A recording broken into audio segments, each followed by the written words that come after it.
दोस्तों, बहुत समय पहले एक राजा रहता था। राजा की एक बेटी थी जो बहुत खूबसूरत थी। राजा अपनी बेटी को दहेज में ऐसी कीमती चीजें देना चाहता था जिसे दुनिया सदियों तक याद रखे। वह दुनिया भर से चीजें इकट्ठा कर रहा था, इसलिए उसने पूरी दुनिया में घोषणा कर दी थी कि जिस किसी के पास भी कोई खूबसूरत और अनोखी चीज हो वह उसे मेरे पास ले आए और बदले में मैं उसे मुंहमांगी कीमत दूंगा।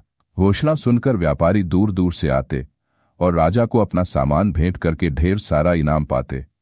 अब्दुल भी एक व्यापारी था। वह बहुत ही बेईमान और धोखेबाज व्यापारी था।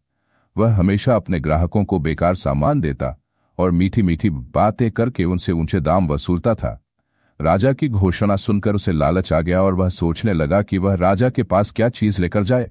आखिर में उसके शैतानी दिमाग में एक तरकीब सूझी, जिससे उसने एक समुद्री पत्थर लिया और राजा के देश की ओर चल दिया। वह एक सराय में ठहरा और रात को उसने समुद्री पत्थर पर रंग लगाकर उसे बहुत सुंदर बना दिया। फिर सुबह वह राजा के दरबार में पहुंचा और राजा से कहा कि मुझसे पहले के व्यापारियों ने भले ही आपको बहुत सुंदर और आश्चर्यजनक चीजें भेंट की हों, लेकिन जो चीज मैं आपके लिए लाया हूं उसका पूरी दुनिया में कोई जवाब नहीं है। राजा व्यापारी की बातों से बहुत खुश हुआ। उसने तुरंत कहा, व्यापारी, अपनी अनोखी चीज हमारे सामने पेश करो। अगर यह सचमुच अनोखी है तो हम तुम्हें मुंहमांगा इनाम देंगे, और अगर तुम कहो तो हम तुम्हें अपना शाही तोहफा भी देंगे। राजा के ये शब्द सुनकर कि वे उसे दरबार में जगह देंगे, व्यापारी का दिल खिल उठा और उसने कमर में बंधे थैले से उस समुद्री पत्थर को निकाला जिस पर उसने रंग लगाया था। उसने उसे राजा को भेंट करते हुए दबी आवाज में कहा, महाराज, यह दुनिया का सबसे कीमती मोती है। दुनिया का कोई भी राजा इसकी कीमत नहीं दे सकता, लेकिन आपकी बेटी की शादी है इसलिए मैं इसे आपके लिए लाया हूं। कृपया मेरी ओर से यह बहुमूल्य मोती स्वीकार करें। मुझे आशा है कि राजकुमारी को मोती बहुत पसंद आएगा। जब राजा ने रंग बिरंगा पत्थर देखा तो वह खुशी से उछल पड़ा, क्योंकि उसने ऐसा मोती पहले कभी नहीं देखा था। उसने व्यापारी से कहा कि यह हीरा मुझे सचमुच बहुत जंचता है। देखने में यह बहुत सुंदर है। हमने इसके जैसा पहले कभी नहीं देखा। हम तुम्हें मुंह मांगा इनाम देंगे, पर उससे पहले हम इसे राजकुमारी को दिखाएंगे। हो सकता है कि हमारी बेटी को यह हीरा पसंद ना आए, पर यदि इसके साथ वाला हीरा भी होता तो मजा आ जाता। यह कहकर राजा ने व्यापारी द्वारा भेंट किया हुआ पत्थर राजकुमारी के पास भिजवा दिया। राजकुमारी अपनी सखियों के बीच बैठी हुई थी। उसने राजकुमारी से मोती लिया तो वह तुरंत समझ गई कि यह तो पत्थर है जिस पर रंग लगा हुआ है। राजकुमारी को व्यापारी के छल का आभास हो गया था, पर उसने व्यक्त नहीं किया। वास्तव में वह व्यापारी को उसके छल की सजा देना चाहती थी। अतः उसने राजा के पास संदेश भिजवाया कि उसे हीरा पसंद है, पर कृपया व्यापारी को आदेश दीजिए कि वह ऐसा ही दूसरा हीरा भी ले आए ताकि मैं दोनों मोती अपने कानों में पहन सकूं। यदि व्यापारी दूसरा हीरा लाने से इनकार करे तो उसका सिर काट दीजिए। दरबार ने जब यह संदेश राजा को दिया तो राजा ने व्यापारी से कहा, व्यापारी, हमारी बेटी को तुम्हारा हीरा पसंद आ गया है, लेकिन उसने एक शर्त रखी है कि इस हीरे की कीमत व्यापारी को तभी दी जाए जब वह ऐसा हीरा दूसरा लेकर आए, और अगर वह दूसरा हीरा न लाए तो उसकी गर्दन काट दी जाए। राजा के मुंह से राजकुमारी का संदेश सुनकर व्यापारी का पारा चढ़ गया। उसने सोचा कि अब क्या करूं। अगर मैं दूसरा समुद्री पत्थर लाऊं तो हो सकता है कि मैं उस पर वैसा रंग ना कर सकूं जैसा पहले पत्थर पर किया था। हालांकि मौत के डर से उसने राजा से कहा कि राजकुमारी की आज्ञानुसार मैं दूसरा हीरा भी लाऊंगा, लेकिन इसके लिए मुझे 1 महीने का समय चाहिए और 1 लाख स्वर्ण मुद्राएं भी, ताकि मैं उन लोगों को रिश्वत दे सकूं जिनके पास इस प्रकार के हीरे हैं। क्योंकि राजा एक सीधा सादा आदमी है, इसलिए उसने राजकुमारी से पूछे बिना ही व्यापारी को 1 लाख स्वर्ण मुद्राएं दे दी, जिन्हें लेकर व्यापारी इस देश से गायब हो गया। उसने एक समुद्री पत्थर से 1 लाख स्वर्ण मुद्राएं एकत्रित की थीं। फिर व्यापारी को वहां रहने की क्या आवश्यकता थी। देश छोड़ते ही वह दूर दराज के देश में छिप गया। वहां उसने 1 लाख अशर्फियां देकर एक आलीशान महल खरीदा और ऐशो आराम से रहने लगा। उस व्यापारी का नाम अब्दुल था।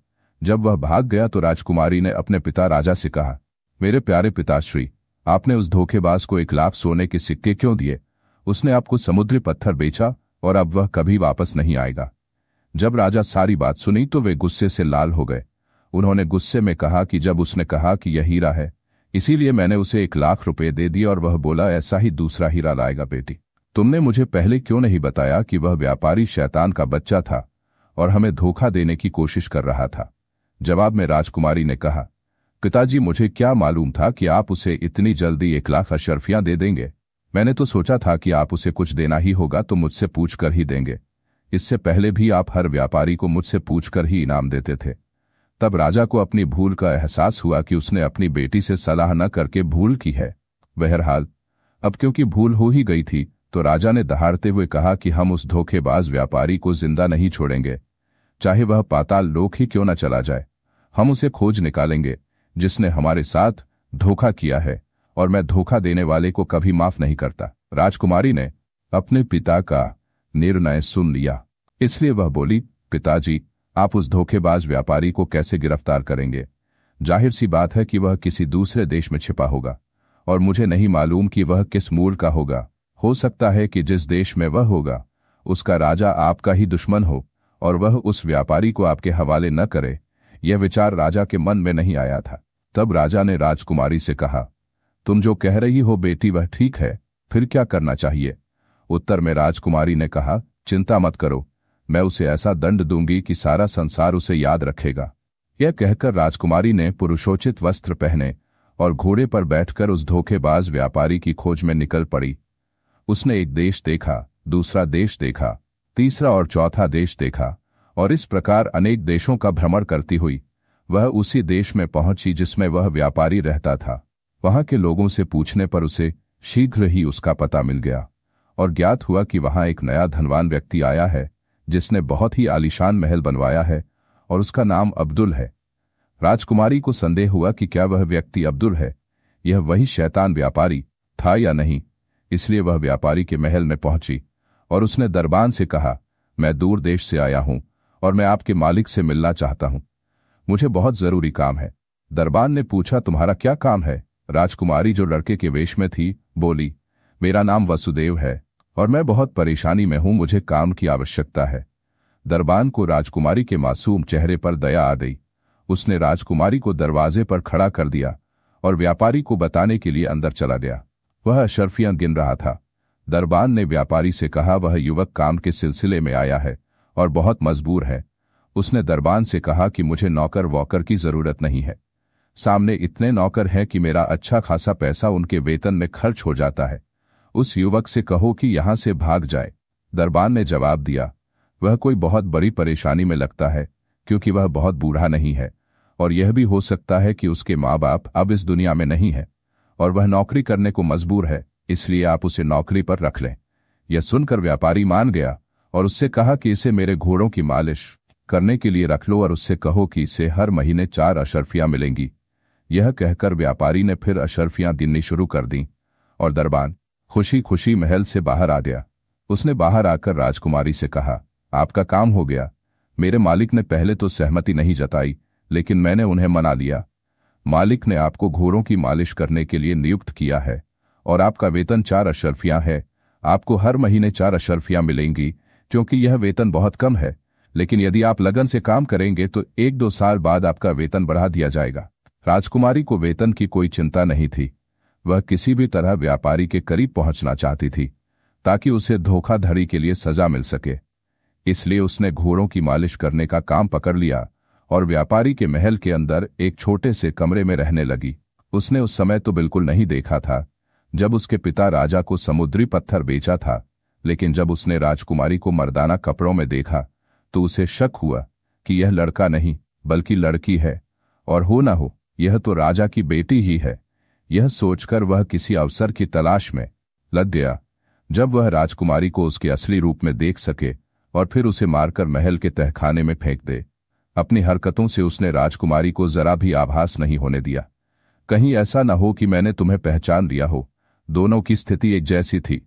राजकुमारी व्यापारी को दंड देने की योजना बना रही थी और व्यापारी राजकुमारी की हत्या की योजना बना रहा था। उसके बाद वह सीधे अपने कमरे में आती और पूरी रात चुपचाप एक सुरंग खोदती। इसी सुरंग के जरिए वह व्यापारी के कमरे तक पहुंचना चाहती थी, क्योंकि सामान्य परिस्थितियों में व्यापारी के कमरे तक पहुंचना बहुत कठिन था। उसे यह सुरंग खोदते हुए 10 दिन हो चुके थे और वह व्यापारी के कमरे के लगभग पहुंच ही गई थी कि तभी व्यापारी को सुरंग के बारे में पता चल गया। और एक रात जब राजकुमारी सुरंग के अंदर जा रही थी तो वह चुपके से सुरंग के मुहाने पर आ गया। उस पर एक बड़ा सा पत्थर रख दिया गया था इस तरह राजकुमारी सुरंग के अंदर कैद होकर रह गई। राजकुमारी को व्यापारी की इस हरकत का पता तब चला जब सुरंग खोदने के बाद वह दिन निकलने से पहले कमरे की तरफ वापस आई तो देखा कि सुरंग के मुहाने पर एक बड़ा सा पत्थर पड़ा है जिसे बेचारी हिला भी नहीं सकती थी। इससे वह समझ गई कि व्यापारी को मेरी असलियत का पता चल गया है और उसने ही यह पत्थर रखा है। मौत के डर से वह रोने लगी और तभी उसे अपने पैरों के पास एक इच्छाधारी नाग की आवाज सुनाई दी, जिसे सुनकर राजकुमारी कुछ देर के लिए डर के मारे बेहोश हो गई। बाद में जब उसे होश आया तो उसने देखा कि वहां कोई नाग नहीं बल्कि एक बेहद खूबसूरत युवक था। उसने राजकुमारी से कहा, राजकुमारी तुम चिंता मत करो, मैं तुम्हें कुछ नहीं करूंगा। मैं वो नाग हूं जिसकी उम्र 100 साल से भी ज्यादा है और मैं जो चाहूं कर सकता हूं। वह व्यापारी बहुत दुष्ट है। जब उसने यह महल बनवाया तो इसने मेरे दोनों बच्चों और मेरी पत्नी को मार डाला। मैं सुरंग के इस पत्थर को पानी की तरह बहा दूंगा, जिसके बाद तुम सुरंग से बाहर आ जाओगे। सांप की बात सुनकर राजकुमारी खुश हो गई, लेकिन उसने कहा, मैं यहां से बाहर नहीं आना चाहती, लेकिन मैं चाहती हूं कि तुम यहां से निकलकर सुरंग के दूसरे छोर से व्यापारी के कमरे में जाओ ताकि मैं उसे दंड दे सकूं। इसलिए तुम इसमें मेरी मदद करो। सांप ने कहा, ठीक है, मैं फुफकार कर व्यापारी के कमरे की फर्श में घुस जाऊंगा। मैं एक छेद बना दूंगा, तुम ऊपर जाओ और उसे दंड दो। यह कहकर सांप और राजकुमारी सुरंग के दूसरे छोर पर पहुंच गए, जहां सांप ने जहरीली सांस फूंक कर सुरंग से व्यापारी के कमरे का फर्श फाड़ दिया, जिसके माध्यम से राजकुमारी ऊपर गई और सो रहे व्यापारी को मार डाला। इसके साथ ही सांप ने अपनी सांस फूंक कर सुरंग को बंद कर दिया और हमेशा के लिए गायब हो गया।